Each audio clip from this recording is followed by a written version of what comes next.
Morning dear students, the next topic from chapter 3 is importance of business environment.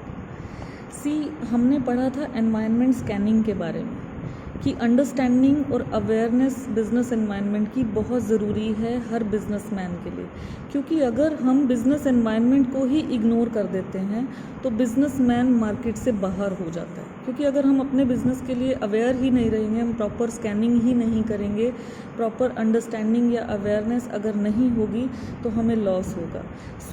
इसके जानकारी होने की वजह से बेनिफिट्स बहुत हो सकते हैं। What are these benefits? अगर हम स्कैन करके रखें एनवायरनमेंट को तो उसका क्या इम्पोर्टेंस है? First is it enables the firm to identify opportunities and getting first mover advantage. जो बिजनेसमैन अपने बिजनेस एनवायरनमेंट को समझ लेते हैं, स्कैन कर लेते हैं, उन्हें बहुत सारी अपॉर्चुनिटीज़ अर्ली स्टेज पे ही पता चल जाती हैं। दे गेट मैक्सिमम बेनिफिट और they can capture a big share in the market. वो अपने कॉम्पिटिटर से बहुत ज़्यादा आगे जा सकते हैं। फर्स्ट मूवर एडवांटेज का मतलब है किसी चीज़ की शुरुआत करना, इनिशिएट करके उस चीज़ का बेनिफिट लेना। मार्केट में कॉम्पिटिटर तो बहुत सारे होते हैं, लेकिन अगर आपको अर्ली स्टेज पे, बहुत शुरुआत की स्टेज में अगर पता लग जाए कि कोई चांस है बिज़नेस में, तो आप कॉम्पिटिटर से बहुत आगे जा सकते हैं। और ये कैसे पता चलेगा अर्ली स्टेज पे? If you understand and scan the business environment properly. इसमें एग्जाम्पल मारुति कंपनी का गिवन है। देखिए, Maruti company was the first to recognise the need for small cars in an environment of rising petrol prices. जब petrol के prices rise होने start हुए थे तो मारुति एक कंपनी, फर्स्ट कंपनी थी जिसने पहले ही बिजनेस एनवायरनमेंट को स्कैन कर लिया कि अब बाज़ार में स्मॉल कार्स की ज़रूरत पड़ेगी और बहुत सारी मिडिल क्लास पॉपुलेशन इंडिया में है। तो they become the leader in the small car market. आज भी वो लीडर हैं इस मार्केट में, ठीक है, क्योंकि उन्होंने अर्ली स्टेज पे स्कैन कर लिया कि इतने पेट्रोल के प्राइसेस बढ़ेंगे तो छोटी कार की ज़रूरत ज़्यादा पड़ेगी। तो ये अर्ली स्टेज पे उस चीज़ को पहले समझा गया, स्कैन किया गया, इसलिए वो फर्स्ट मूवर एडवांटेज आज तक मिल रहा है उनको। उसके बाद तो हर कंपनी ने ये काम किया होगा, बट जो पहले कर लेता है उसको सबसे ज़्यादा फ़ायदा होता है। इसी तरह से व्हाट्सएप का एग्जाम्पल है। It is the first application for mobile chat. इसके बाद बहुत सारी applications I, but still WhatsApp is the number 1 in mobile chat, क्योंकि उसने इस कंपनी ने अपनी बिजनेस एनवायरनमेंट को टाइमली स्कैन करके अर्ली स्टेज पे अपॉर्चुनिटी का फ़ायदा उठा लिया। सेकेंड पॉइंट बिल्कुल इसका अपोजिट है। ज़रूरी नहीं होता हमेशा हमें स्कैन करके पॉजिटिव चीज़ें ही मिलेंगी, लेकिन अब इसमें ये बात है कि अगर बिजनेसमैन टाइमली स्कैन कर ले, बिजनेस एनवायरनमेंट को समझ ले टाइम पे, तो उसको एक वार्निंग सिग्नल भी टाइम पे मिल जाता है। अगर उसके बिजनेस में कोई रुकावट आने वाली है, कोई कॉन्स्ट्रेंट आने वाला है, कुछ नेगेटिव होने वाला है, तो वो भी तो उसे टाइम से पता लग जाएगा अर्ली स्टेज पे। Timely scanning of business environment and the qualitative information. Time से उसने स्कैन कर लिया और उसको क्वालिटी इन्फॉर्मेशन मिल गई, जिसको उसने वार्निंग सिग्नल की तरह लिया और अपनी कंपनी में चेंजेस टाइम से कर लिए। फॉर एग्जांपल, यहाँ भी मारुति का ही एग्जांपल है। देखिए, बिजनेस एनवायरनमेंट स्कैन हुआ, मारुति उद्योग कंपनी को क्वालिटेटिव इन्फॉर्मेशन मिली कि अब फॉरेन कार्स भी मार्केटिंग में आ जाएंगी। 1991 में एक पॉलिसी आई थी एलपीजी की, तब इन्होंने स्कैन कर लिया कि अब car manufacturing companies, foreign companies भी बिजनेस स्टार्ट करने वाली हैं इंडिया में। अब इस बात को उन्होंने वार्निंग सिग्नल की तरह लिया, क्योंकि कॉम्पिटिटर्स आने वाले थे, तो इन्होंने अपनी प्रोडक्शन कैपेसिटी को इंक्रीज़ करना स्टार्ट कर दिया। मारुति कंपनी ने फॉरेन कार कंपनीज़ को एक्सेप्ट किया as a warning signal. Time से स्कैन किया था एनवायरनमेंट, इसलिए पहले ही समझ लिया कि ये हमारे लिए वार्निंग है, और उसी हिसाब से अपनी प्रोडक्शन को इंक्रीज़ करना शुरू कर दिया, कार को बिना वेटिंग पीरियड के लिए सप्लाई करना शुरू कर दिया, ताकि कंपटीशन नई कंपनीज के साथ कर सकें। तो आज भी मारुति कंपनी नंबर 1 कंपनी है, क्योंकि उसने टाइमली बिजनेस एनवायरनमेंट को स्कैन करके अर्ली वार्निंग सिग्नल समझते हुए अपने पॉलिसीज़ में चेंजेस कर लिए। Clear? Third importance is it is helpful in tapping and assembling resources को कलेक्ट करने में भी हेल्प मिलती है अगर हम बिजनेस एनवायरनमेंट को टाइमली स्कैन कर लें तो। अब क्या है कि बिजनेसमैन को गुड्स सप्लाई करने होते हैं मार्केट में डिमांड के हिसाब से। आप अगर बिज़नेस करते हैं तो जितनी डिमांड होगी उतना आपको गुड्स सप्लाई भी करने पड़ेंगे। सो अब सप्लाई करने के लिए आपको इनपुट चाहिए, रॉ मटेरियल्स चाहिए। अब ये आप रॉ मटेरियल कलेक्ट करोगे, अदर रिसोर्सेज कलेक्ट करोगे, किस हिसाब से करोगे कि किस तरह का आउटपुट डिमांड में है। तो आप रिसोर्सेज सेलेक्ट करोगे एनवायरनमेंट की अवेलेबिलिटी के हिसाब से और डिमांड के हिसाब से। एग्जाम्पल देखिए, अभी जो टीवी है LED TV, 3D TV manufacturers अब जो रिसोर्स कलेक्ट करेंगे वो एलईडी और 3D टीवी के हिसाब से ही तो करेंगे। अब वो ब्लैक एंड वाइट या ब्लैक एंड वाइट टीवी आते थे, फिर फ्लैट स्क्रीन आते थे, उनके रिसोर्सेज कलेक्ट करके ये लोग क्या करें, इन्होंने बिजनेस एनवायरनमेंट स्कैन किया कि अब ये black and white TV market में नहीं चलते, तो इसके रिसोर्सेज भी वो अब अरेंज करना बंद कर देंगे। टाइम से स्कैन किया कि अब ये चेंजेस आ रहे हैं, अब ये टीवी चलेगा। ठीक है, तो ये अपनी स्कैनिंग रिपोर्ट को यूज़ करते हैं कि बिज़नेस में क्या चल रहा है, एनवायरनमेंट में क्या चल रहा है। तो आउटपुट बनाना है तो इनपुट भी तो चेंज होगा, जो आज के कस्टमर के टेस्ट के हिसाब से होगा।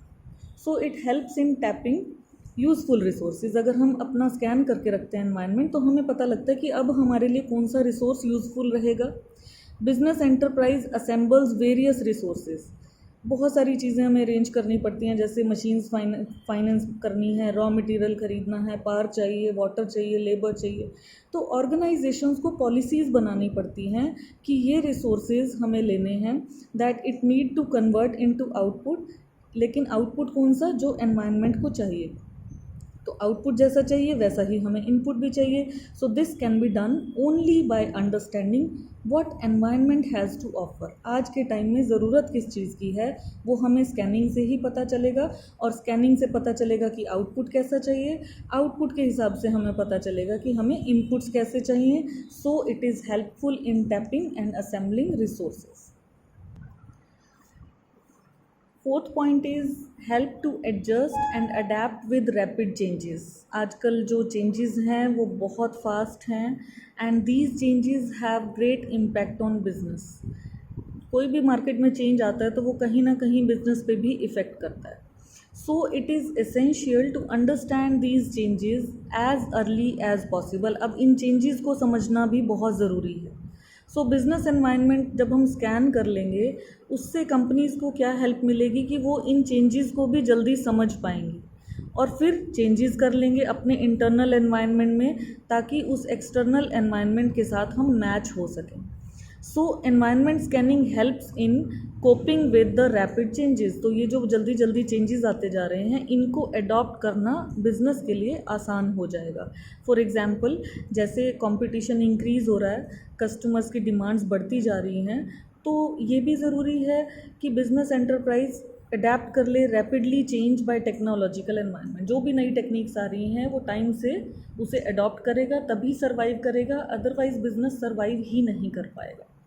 Then fifth point is assisting in planning and policy making. जो बिज़नेस की मेजर स्ट्रैटेजीज़ होती हैं या प्लान्स होते हैं या पॉलिसीज़ होती हैं, वो कैसे बनती हैं, keeping in mind the business environment. यहाँ पे भी बिज़नेस एनवायरनमेंट ही इंपॉर्टेंट है कि अगर हमें कोई पॉलिसी बनानी है, कोई प्रोजेक्ट बनाना है, तो पॉलिसीज़ और स्ट्रैटेजीज़ को हमें इम्प्लीमेंट तो आज ही करना है।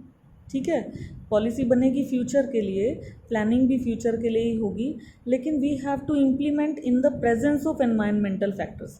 कोशिश हमें क्या करनी है कि एनवायरनमेंट के हिसाब से ही इम्प्लीमेंट हो। So these must be made keeping in mind the environmental factors. तो पॉलिसी भी हमें एनवायरनमेंट फैक्टर्स को ध्यान में रख के ही बना लेनी चाहिए। Scanning of environmental factors helps in finding out the opportunities of business.